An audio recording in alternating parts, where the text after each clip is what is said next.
दौंड तालुक्यातील कुरकुम परिसरात टेम्पो अपघाताचा बनाव, लाखोच्या खोबरेची चोरी उघड। दौंड तालुक्यातील कुरकुम परिसरात टेम्पो अपघाताचा बनाव रचून तब्बल 6,68,000 रुपयाच्या खोबऱ्याची चोरी केल्याचा धक्कादायक प्रकार उघडकीस आला आहे।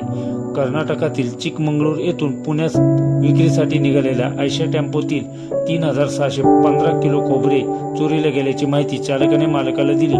मात्र घटनास्थळी पाहणी करताना दौंड पोलिसांना संशय आल्याने सखोल तपास सुरू करण्यात आला। चौकशीत चालक मनोज बनसोडे याने साथीदाराच्या मदतीने खोबरे दुसऱ्या वाहनात भरून अपहार केल्याची कबुली दिली। तसेच चोरीचा प्रकार लपवण्यासाठी अपघाताचा बनाव रचल्याचे तपासात स्पष्ट झाले। या प्रकरणी दौंड पोलीस स्टेशनमध्ये गुन्हा दाखल करण्यात आला असून पोलिसांनी 4 आरोपींना अटक करीत त्यांच्याकडून 6,68,000 रुपये किमतीचे 3,615 किलो खोबरे जप्त